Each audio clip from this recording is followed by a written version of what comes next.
Hello and welcome back to Manor Lords. Today I'm going to be playing a new town, but I'm going to be doing things a little bit differently. I'm going to do a kind of cinematic montage of everything getting built and kind of show you guys the final result, similar to the way I used to do Songs of Six. I know I haven't done it that way in a while, so these are going to be a lot shorter videos. So you'll get longer Songs of Six, which people really like, and more edited Manor Lords.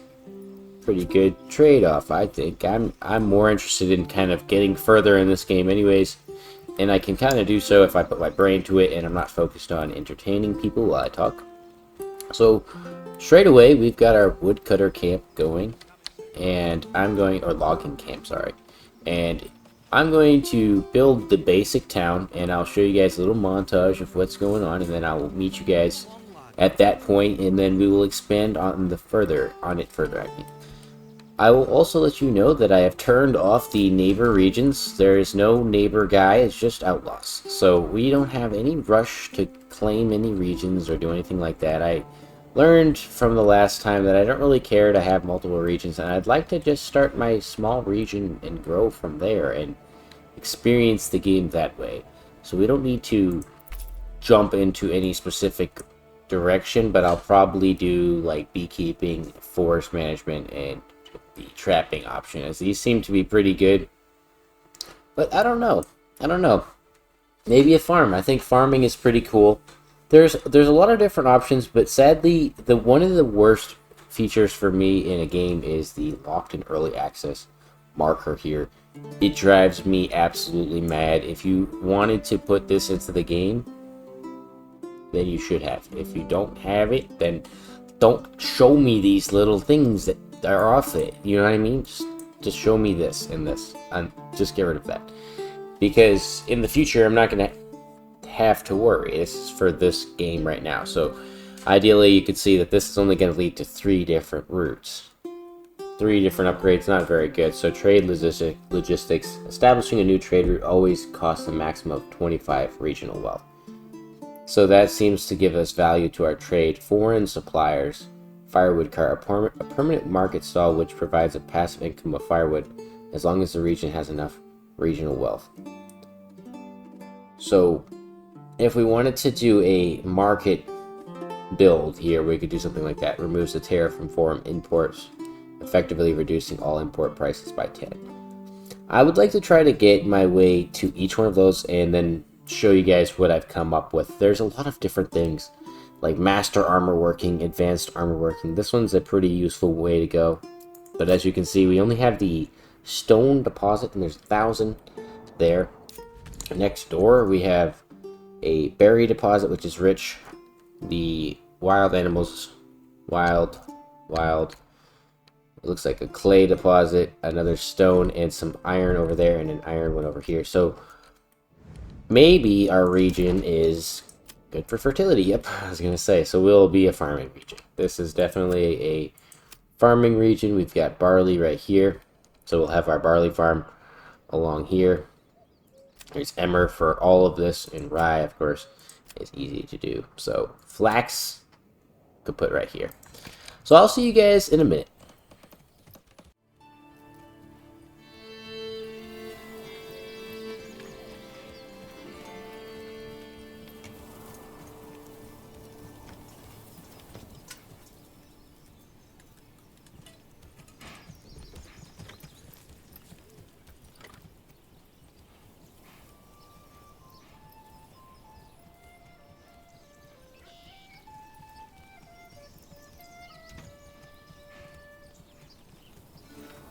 Summer's coming soon.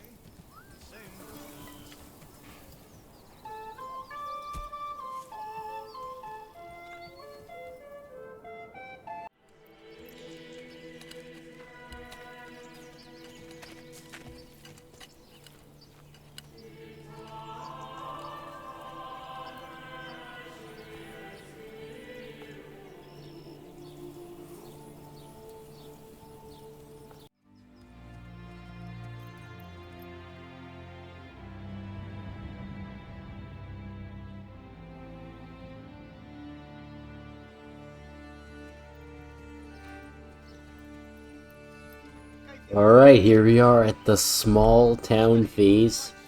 We've got 10 little burgage plots here. We've got a small sheep farm and a couple sheep, a little lamb, and a sheep. We're also trading the wool here at the trading post. There's a guy working there. And we have 3 markets, a food stall, a firewood stall, and a clothing stall.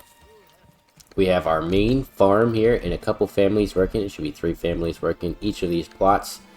And they are going to be harvesting wheat this year so that we have bread for the next couple years. And then hopefully what we can do is just mill up a ton of the flour or the grain and then change them over eventually when we get additional plots further along. We're going to need to make more plots going this way, probably cutting down a lot of these trees and potentially a lot of these trees this way. So we have a lot of work to do. We can see all of our burgage plots are level 1, just a tiny little town, just a beautiful little tiny town, and we built a small saw pit here. We have all of the basics. We have the tannery, we have the well, etc., etc. We just need a church, and that's what we've got the saw pit coming in for. Most of our guys have been trying to plant these fields, though. So, I'll see you guys in a minute.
Together!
Summer's coming soon.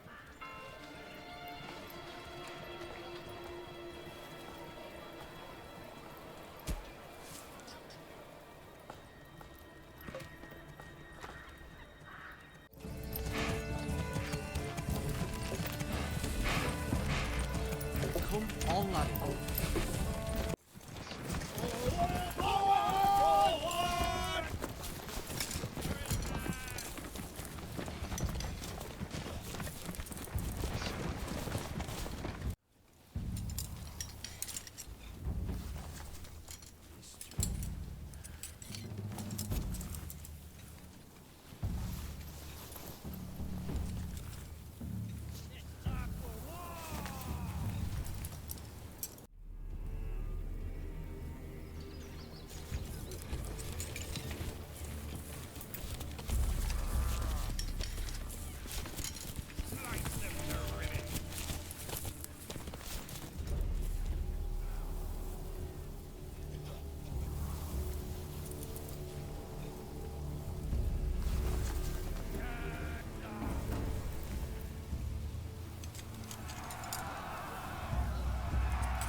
Never.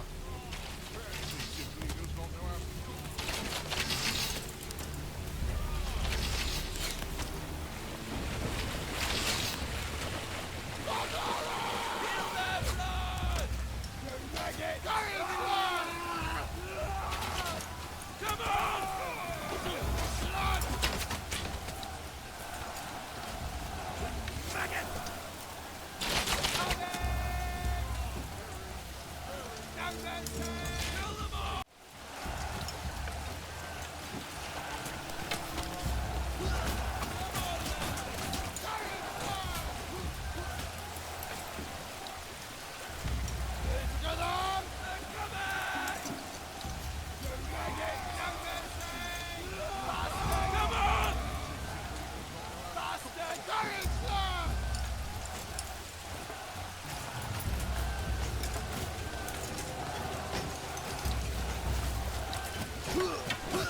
Alright, here we are. Back. Finally, after many, many hours. Oh my goodness. We have a real Manor Lords town here. Although, if you look, we have very few days of food available. Why? Why is that? Because all of our frickin' food gets eaten so quickly, they can't do anything. But we're gonna deal with that pretty easily by getting rid of some of these guys here. We're gonna put a lot of people into our farm here, and I'm gonna go over every single thing that I have done, basically, in detail, so that you guys know where I went and how I did so. I'm just kidding. I'm not going in that detail. We basically started with the pasture for the sheep farm, or basically a sheep farm and the livestock trader. The houses, obviously, are these original guys here. And then I built a farmhouse, trading post. These granary and large storehouses are the original. So after I started to get my focus set on the food production, I got this, better deals. That took me some time, but that allowed us to drop 10 coins off of every single trade deal that we're doing. So we're trading for a lot of different things now. Specifically things that we wouldn't normally be able to get wide quantities of. We have a decent amount of regional wealth. And honestly, we should probably get a specifically established trade route for that. We are importing grain. Let's get a trade route for that. And we have all kinds of other trade routes coming in. We're selling our warbows. We're not really getting very much for the warbows, it appears, because there are no foreign exports. Critically oversupplied. Well, that stinks. That's probably why we're not making so much dang old money. So, I've been just kind of flip-flopping around, selling this thing or that, making money here or there. You can see I can sell a spear for that much, and the iron cost 4. So technically I can make money off of a creation market, selling things that I'm making. So I have my blacksmith here. He is making tools, general tools for the people to use. We should have some spare tools. I don't know where they're stored. I have still kind of been learning a lot. Oh, here they are. 64 tools. Jesus, that's a lot. I don't know what the tools do necessarily, but they are there. They have access to tools. And we have so much other things going on. We have a dyer workshop here. We have the malt house. The malt house basically gets all the barley from when the barley harvest comes. And he turns that over into ale. And then the ale is brought to the tavern. We have a decent amount of ale still supplied because of our... Where is it? Right here. We have a bunch of barley in bags, but we also have random ale sitting in a large granary. Actually, our granary is dry as a bone. Good lord. Good lord. Yes, but I've spent a lot of time upgrading all of our burgage plots here. This burgage plot should probably have a vegetable farm. Giving them different things like leather in their backyard so that they can, or hides, so that we can get this guy, the tanner, constantly up with leather. So we should have decent amount of leather usually coming in. We have a lot of wool and yarn. Most of our imports and exports have to do with sheep. So anything over 60 sheep, we will start to sell. Currently, I have 32 grown sheep and 12 lambs. So 44 total in this pasture. I don't understand though. It's saying there's 45 space out of 60. It's telling us our total is 32 and 12. That's not how math works, but that's fine. We also have this part of town, which is our main wood supplier area. So that this guy, he cut down every single tree in this entire area. We're going to probably have to expand that now. We have our forester over here. He's doing a good job planting new trees in the distance here. While the forager is pulling berries and the woodcutter's lodge is trying to keep the firewood situation. The next step for me is to go this way. But I'm pretty sure there's no reason. No, we have the stone deposit, so there is a reason. Let's actually see what we can get for trade on stone if I export. Export seems to be 1 a pop. That's interesting. And blocks. Blocks are something I haven't... I think that you can create via industry, potentially. No, I guess... I don't know where you create blocks from. I don't know. But regardless, that is it for this episode. I wanted to show you guys a beautiful little town and how I got there. And I have achieved for that purpose. And I will try to continue in the next episode and see how far I can go. But there's obviously some shortcomings to our town. Even though we are balling out of control, we're still struggling. Also, look at this road. That is a nice road. We use the King's Lane to basically build our backyards for all these guys. And then these dudes, they have the biggest backyards possible. They literally have so much space. I'm assuming that the larger space allows for more harvest, a bigger harvest, I should say. But I'm not sure. I have no clue. So, if you know that answer, please let me know. I would love to see this dev actually fucking put in meat as like a thing that you can get, so we can have pigs or something, because food at the moment literally is vegetables harvested out of the backyards of people, and they all have vegetable gardens for the most part, but they're still not producing enough. Like you can see, I have vegetable gardens, a lot of different yards. I may as well just go through and give them all vegetable gardens, because these guys shouldn't be starving ever. And we have tons of money coming in because these burgage pots are all upgraded. We have 10 of them that are upgraded. And the next level we need to get 15. And we will be at that point where we have a large town. So we're currently a medium town. Anyways, thank you guys for watching. And I will catch you in the next one. Goodbye.